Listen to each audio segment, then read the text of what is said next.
Վեհափար Հայրապետը երկրում չէ, հավանաբար այս պատճառով Թափորի հետ չէ այս պահին։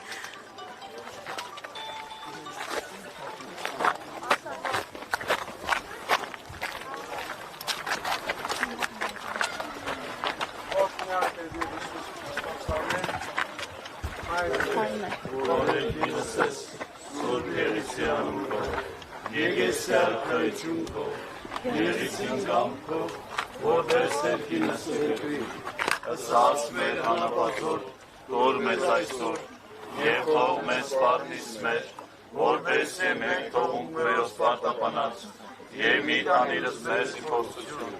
այդ մկրիազ մեզ իչարը, զիք ու երկայություն և զորություն և փառք Հավիդյանս ամեն։ Փոքվոց հանգուցելոցի Քրիստոս Աստվածարը հանգիստ և ողորմություն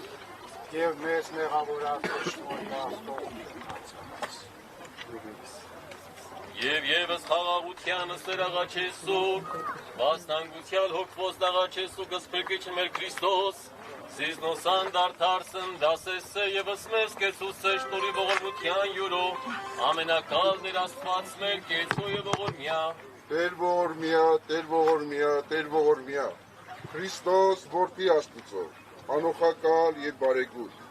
գտա քո արարչական սիրո վտի հոգի սանգուցյալ ծառայից քոց, և մանավանդ ի հոգիս զավակած ազգիս հայոց, որ նահատակեցան վասն պաշտպանության հայրենյաց և վասն հավատընթացս Մայիսյան հերոսամարտից, իշահավոր մեծի գալստյան արքայության քո, արա արժանի, ողորմության, քավության և թողության մեղած, դասավորյալ պայծառացո ընցուփս քո հաճակողմյան դասուն, զիդու ես Տեր և արարիչ ամենեցուն, դադավոր կենթանյաց և մեռելոց, և քեզ վայել է փառք, իշխանություն և պատիվ, այժմ և միշտ և հավիտյանս հավիտենից ամեն։ Օրհնյալ Տեր Հիսուս Քրիստոս ամեն, հայր մեր, որ ելքինս ես, սոր եղիսյան քո, եկես է արկայություն քո,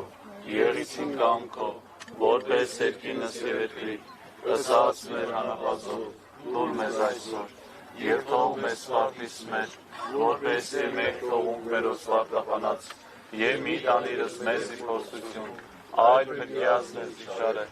զույարկայություն և զորություն և փառք Հավիդյանս ամեն։ Հիշատակն արդարոց եղեցիով։ Ամեն։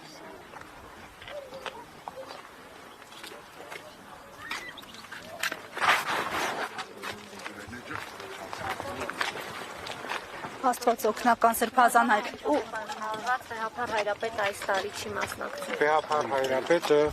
այս պահին բեռնում է, որ եկեղեցիների համաշխարհային խորհրդի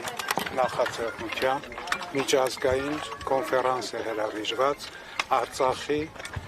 պատմական կրոնական հուշարձանների պահպանության նյութի շուրջ։ Այս տարի ևս հոգևոր դասը իշխանության հետ չմասնակցեց։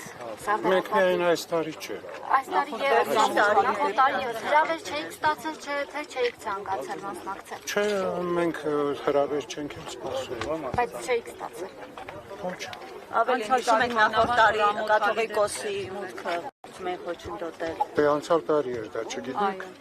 Ես իմացա։ Իսկ այդ իրադարձություններից հետո եկեղեցու եւ իշխանության միջև հարաբերությունները ինչ փուլում են գտնվում, հաշվի առնելով, որ նաեւ մասնակցեց Նիկոլ Փաշինյանը Միրոնօրմեքի արարողությանը։ Նույն փուլում։ Այսինքն Նույն փուլում են գտնվում։ Հարաբերություններն այնքանով են, ինչ որ աշխատանքային հարաբերություններ կարող են լինել։ Բայց Վեհափարը չի մասնակցում պետական արարողակարգերին։ Հրավեր չի ստանում, թե ինքը չի ցանկանում մասնակցել։ Եթե չի մասնակցում, ուրեմն պատճառները կան։ Ինչ պատճառներ կան։ Եկեղեցին շարունակում է պահանջել Փաշինյանի հրաժարականը։ Սիրելիս, եկեղեցին իր կարծիքը երբևէ չի փոխել, ուրեմն ինչի եք ամեն անգամ նույն հարցը տալիս։ Սրբազան հայր Նոր հարցեր մտածեք։ Սրբազան հայր համընդհանուր է սուրացման ֆոնին, հատկապես Արցախ ուրանալու ֆոնին, հայկական Արցախի էջը վերաբացելու տեսլականը որն է Մայրաթորի։ Ես չեմ կարող ասել Մայրաթորի տեսլականը։ Ձեր տեսլականը։ Ես չեմ կարող դրա մասին ասել։ Ամեն դեպքում տեսնում եք հեռանկար, որ հայկական Արցախի էջը կվերաբացվի։ ամեն պարագային երբևէ չենք հուսալոքվում, ամեն պարագային երբևէ չենք մոռանում ու չենք մոռանա, իսկ թե ինչ կլինի, որևէ մեկ այսօր չի կարող զարգացումների մասին խոսել։ Սրբազան հայր նաև այսօր իշխանությունները ձեզ բավարար ջանքեր թափում են Արցախի մշակութային կոթողների, եկեղեցիների ժառանգությունը գոնե փրկելու համար։ Կարծում եմ ես ձեզնից պիտի իմանամ։ Իսկ եկեղեցին կարող է այսօր ունի այդ ուժը լինելու մերանը, համախմբելու մեր ազգին, որովհետև տեսնում եք ինչ պառակտվածություն կա ազգի մեջ։ Եկեղեցին միշտ է համախմբմանն է եղել եւ դրա համար եկեղեցին երբևէ քաղաքականությամբ չի զբաղվել, որովհետեւ դա կուսակցական գործ է։ Եկեղեցին մշտապես եղել է վերկուսակցական եւ մնում է ամբողջ մեր ազգի համար, մեր բոլոր զավակների համար, անկախ իրենց կուսակցական գաղափարական պատկանելիությունից եւ եկեղեցին մշտապես ջանք է դնում, որպեսզի մեր ազգը միավորված ու միահամոտ լինի։ Որքան էլ կան Նրանից որ հոգևոր դասին, հոգևոր էլիտային ուզում են ծնկի բերել այս իշխանությունները։ Գիտեք ինչ, պատմության ընթացքին այնքան փորձեր են եղել, սկսած բյուզանդական կայսրության, պարսկական, ակկոյունլու, կարակոյունլու, թե մոնղոլ թաթար, բոլորն էլ արաբներ, բոլորն էլ ինչ-որ ցանկություններ ունեցել են, բայց տեսնում եք եկեղեցին երբեք ծնկի չի իջել։ Այս իշխանությունների մոնղոլ թաթարների Երբեք եկեղեցին ծնկի չի իջնի մարդու առջև։ Հիշեք Վասկեն կաթողիկոսը մի շատ լավ խոսք ուներ. եթե դու չես ուզում ծնկի իջնել Աստուծո առաջ, ստիպված կլինես մարդու առաջ ծնկի իջնել։ Միայն այդ դեպքում։ Շնորհակալ